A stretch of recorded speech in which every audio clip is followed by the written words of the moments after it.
Ever had a question about your food? What I really want to find out is how you put the fizz in your fizzy sweets. Or thought twice about what's in your supermarket shop? Why is it that I've never seen a macadamia nut in its shell? We'll be munching our way around the world. We're on safari. Aloha, Hawaii! Pushing our taste buds to the limit.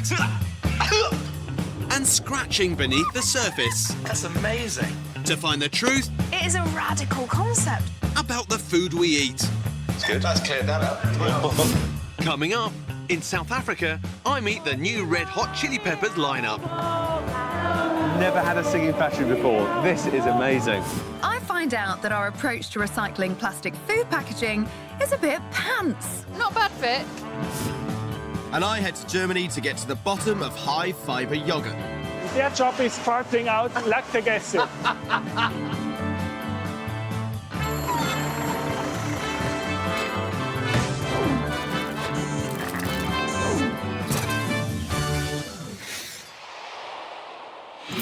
First up, chili peppers. Now, these are always a hot topic here at Food Unwrapped HQ, and Matt's challenged me to a chili off. May the coolest man win. So this is chili war. First up, some cayenne peppers. On the Scoville scale, which measures chili heat, these are the least hot on our plates. Look at you, you're just showing off. Regret that one. Next, some chilies that are nearly 5 times hotter than the cayennes. That's powerful. That's a little bird's eye, isn't it? Now, some Scotch bonnets. These are in the top 40 hottest in the world, so don't try this at home, folks. It's so hot. And finally, the Komodo dragon. These are nearly 30 times hotter than the cayennes.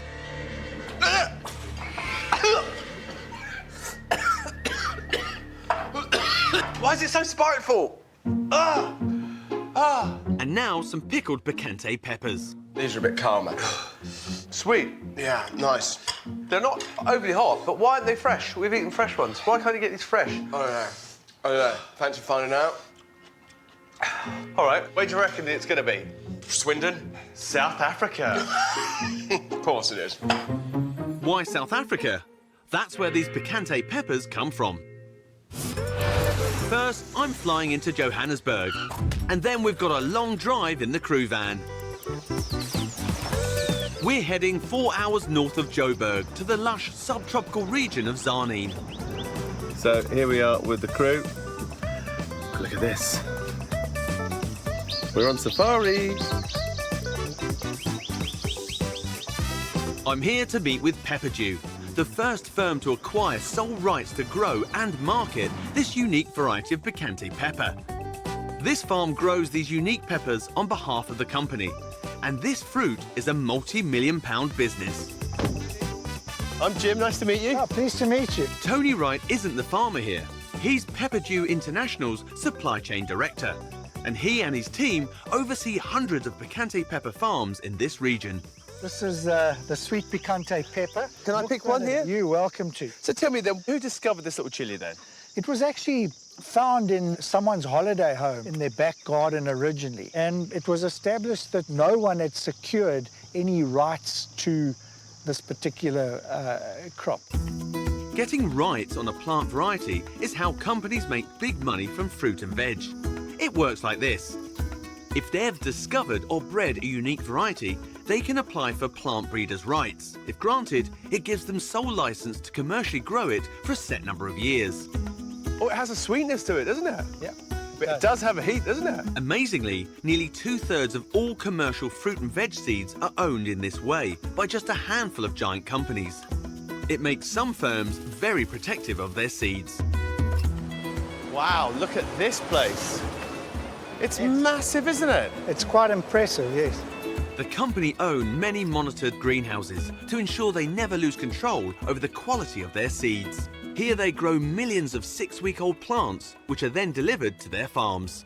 So why don't the farmers grow their own seedlings? The farmers aren't allowed to grow their own seedlings. We're very, very careful about how we control it. So all the seed is generated by ourselves. Why go to all that trouble? It's about protecting the uniqueness of pepper dew, what pepper dews become. It's about having a brand that means something. Secure the plant breeder rights on it, which we've done. Trademark protection, brand development. Theoretically, a person could take seed from the crop and grow it themselves. It's whether they're going to get away with it, because if we do genetic tests and it's proven to be identical to ours, legal action will be taken. Once a firm has plant breeders' rights in the bag, they can license the production of their variety to farms around the world. Or as this firm has done, keep tight control and grow and market the variety themselves under a unique brand name. Have you got a plant lawyer then? We have a lawyer that works for us full-time.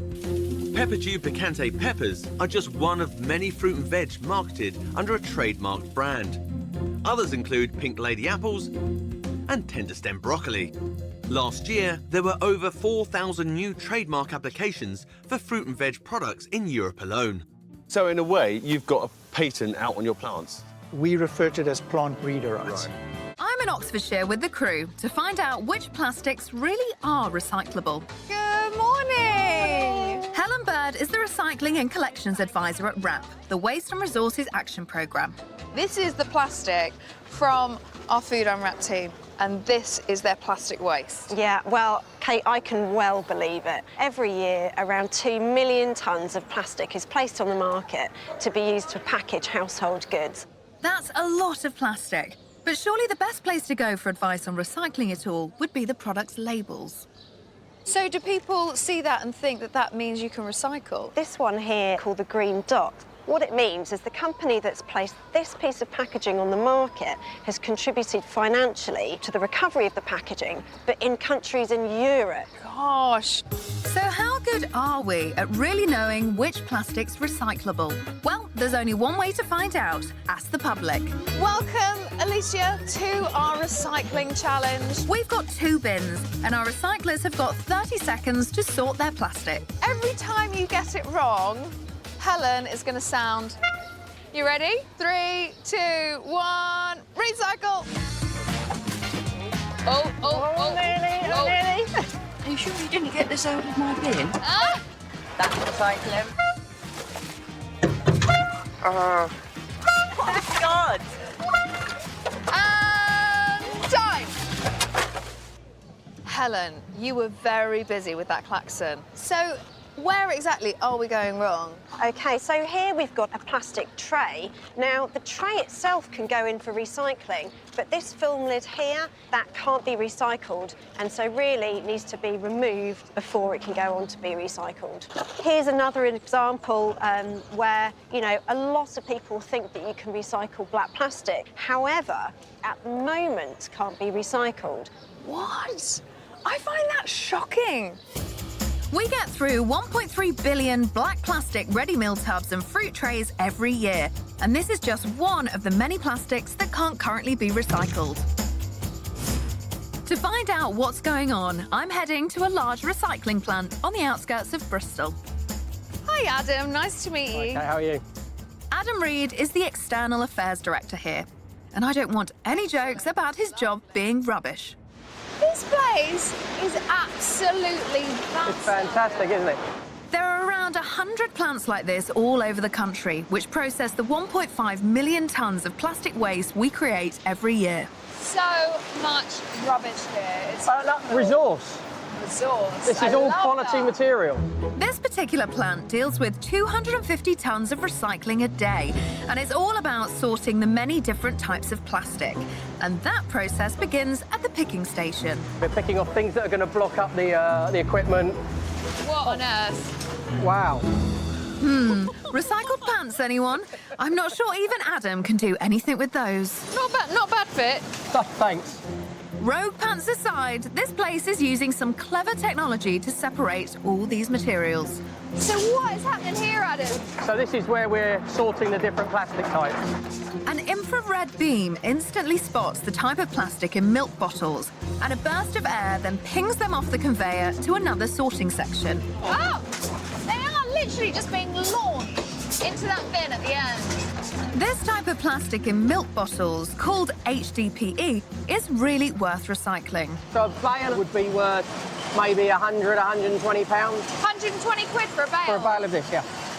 Now you're talking. I mean, that's pretty good, isn't it? But some plastics have no resale value to recyclers at all, and so will just be incinerated. You'll see just how much of that black plastic we've had in just the last hour or so. Look at all of that. Look, it's full of them. The black plastic just doesn't work with infrared, and that is a classic example of a material that's too problematic for the system to deal with. The carbon in black plastic isn't visible to the infrared sorting scanners in these plants, so any of this plastic is just discarded as waste.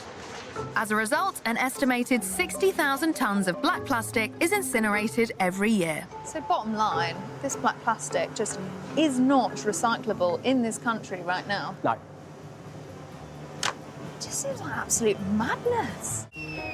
To find out, I'm off to Germany. We're driving an hour east of Hamburg to one of the biggest dairy producers in Europe. So here we are in Germany, and look, the beautiful romantic sunrise over the yogurt factory. Hello, Thomas. Hello, yes. Matt. Hi, Matt. Nice to meet you. Thomas Retschenauer is a product developer here. So follow me. Lead the way. Let's go. This mega dairy factory produces hundreds of thousands of yogurts every day using over 1 million litres of milk. Okay, so is this the start then, Thomas? Yes, here we are separating the milk into cream and skim milk. Out of these two products, you can mix everything what you want. Now, to turn milk into yogurt, you'll just need a few billion bacteria. Their job is eating the lactose and farting out lactic acid. And this is how milk turns into yogurt. But when does this elusive fibre make an appearance? And now we are adding out the inulin powder. Okay, and this is inulin. Exactly. So this is how you put fibre into yogurt? Yes. When I think of fibre, I think it's brown and it's quite coarse tasting. I mean, this is just a very pure powder. Yes. It's claimed this yogurt gives you around 15% of your recommended daily amount of fibre. But first, quick health check. How much sugar is there in it? Normal plain yogurt is a little bit boring, so we mix it with strawberry jam. Hold on, I'm not sure jam is on the good for your guts list. I mean, is there a large proportion of sugar going in this? The total product contains around 9% of sugar. So take a jammed strawberry yogurt, add inulin, and you can eat roughly the equivalent fibre of a baked potato. I would say the key is that we don't notice that there's fibre inside. Yeah? No, I mean, there's no grainy, kind of scratchy. And here it's completely smooth. But you couldn't tell there's anything in it, to be honest. So what is this weird-sounding ingredient, inulin? Back to high-fibre yogurts. I've been to Germany to see how these are made. So this is how you put fibre into yogurt. This is inulin. Exactly. Back in the UK, I've come to Coventry University to find out more about this inulin powder. It's tasteless, I can't feel it in my mouth, and is added to a lot of processed foods. So, what is it? Matt. Nice to meet you. Dwayne Meller is a senior lecturer in human nutrition here. So, Dwayne, where does inulin come from? Well, it's just actually a soluble fibre you find in a number of vegetables, such as asparagus, onions. It's also found in garlic and the chicory. And the powders you tend to find are actually made from the chicory root. So the fibre in that yoghurt was made from chicory root. Who knew? Now, in terms of this fibre, I remember as a kid being told to eat more fibre. And that kind of got everything going. This is a lot of information I know. So would this behave in the same way in the gut? It's a slightly different one because you're talking about bran fibres are insoluble fibre, so they just basically help things pass through. These are a type of soluble fibre, so they have more of a metabolic effect. What happens with the inulin, it sort of passes through all this bit and goes into the large intestine. Yeah. And what happens, we've got a little window we can pull away here. Ooh, window into the colon. Yes, and this is where it happens. Yeah. We've got 10 bacterial cells to every one of our cells in here. Yeah. They break down fibres like the inulin and release some of the short-chain fatty acids which help keep our bowels healthy. It also help regulates our immune system. Okay. So it actually keeps us healthy all round. What's the best way to eat this stuff? Well, in theory, you could add it to anything. You can use it in things like pasta, you can add it to things like yoghurt. So can you have too much of a good thing when it comes to inulin? You need to be a little bit careful because it can cause a little bit of bloating, diarrhoea, which no one wants, or a lot of wind and flatulence. So, Dwayne, you seem a little bit sceptical about this inulin powder. I'd say go for the vegetables first. OK. So could you sprinkle it on anything? So if I made a cup of tea, for example? It could work quite well in tea. So what? So you put a teaspoon in? Yeah, you need to be careful with the amounts, because if you're not used to it and you have more than 10 grams, that could sort of upset your tummy a little bit. Oh, really? Well, I'm only sat on a train for the next 5 hours, so let's give it a try, eh? A 450-gram tub of fibre yoghurt contains 12 grams of inulin, so don't try and scoff it all at once. I just hope my journey home isn't too problematic. Earlier, I learned that black plastic in our food packaging isn't recyclable. The black plastic is too problematic for the system to deal with. I've just popped into an Iceland just around the corner from my house and a lot of black plastic. Look at this steak. Black plastic. Black plastic. Black plastic. Oh dear. Bacon. Black plastic. Every supermarket in the UK has shelves stacked with this black plastic. But Iceland are one of the first to announce plans to start eliminating it from their brand ranges. To find out more, I've headed to Blackpool. I'm bound for a factory which prepares some of Iceland's ready meals. And I've got an appointment with their head of sustainable packaging, Richard Parker. Morning, Richard. Hi, Kate. Nice to meet you. And Richard wants to show me how food packaging can be reinvented. So I can see you've got one type of container here, but you've got the old black plastic over there. Yeah. So the goal by the end of this year, as far as we can, get rid of all of the black plastic ready meal trays that are having difficulty being recycled in this country. Black plastic is used by the food industry for two main reasons. First, it allows a more even distribution of heat when cooking ready meals. And second, get this, consumer habits show we think black plastic makes the food look better. Iceland currently sell around 100 million ready meals a year. And these ones are being packaged in Richard's eco-friendly alternative. So this is your new packaging. Yes, it is. So what is this made of? 90% paper. The coating is PET. PET is polyethylene terephthalate. It's the same material used to make clear plastic water bottles. And the coating is there to protect the food in the oven. That's still 10% of plastic that you're using. Yeah, we're not happy about the 10%. It is our most challenging project for this year. So even though this packaging is made up of 10% plastic, it is still recyclable. That's what we are told. Caustic soda will dissolve the pulp away from the coating material. It'll float to the surface and be skimmed off and can be recycled. By the end of 2023, Iceland are planning to eliminate or drastically reduce plastic packaging on all its own label products. Richard, it is bold, it's ambitious. I love it. I wish you all the luck in the world. Are all holidays off for the next 5 years? There have been some discussions about that. You are going to be very busy. But we're up for it. It's important. Back now to South Africa and piquanté peppers.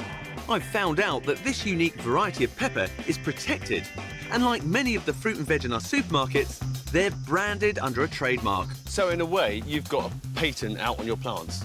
We refer to it as plant breeder rights.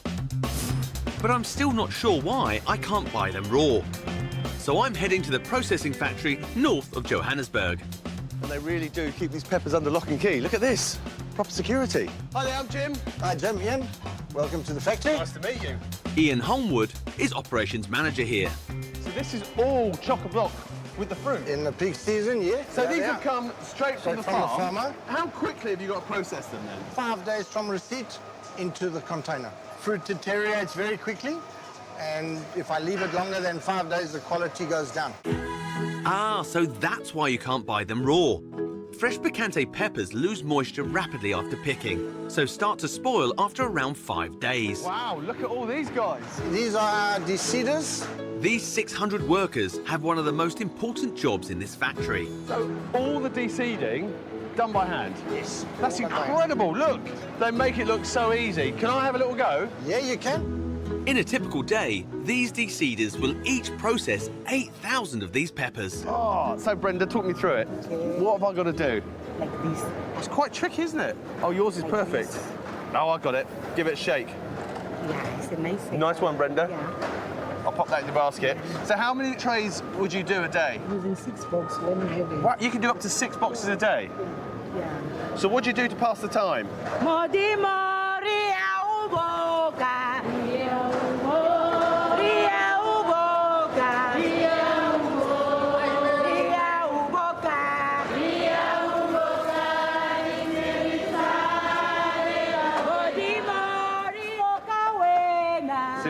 All my years of going to factories around the world, never had a singing factory before. This is amazing.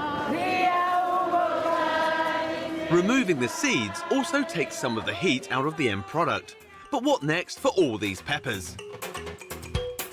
So tell me, what's happening here? We're blanching the fruit. Is that to stop the fruit deteriorating and the colour loss? Deteriorating and colour loss and enzyme inactivation. Right.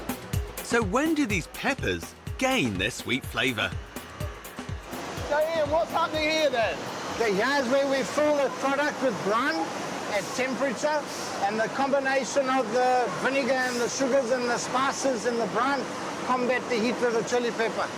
Right, so this is where the spiciness of the chili disappears, and now you've got a lovely sweet, mild chili. And that's why you can only ever find these protected piquanté peppers pickled in our shops. Now try saying that when you're a bit pickled.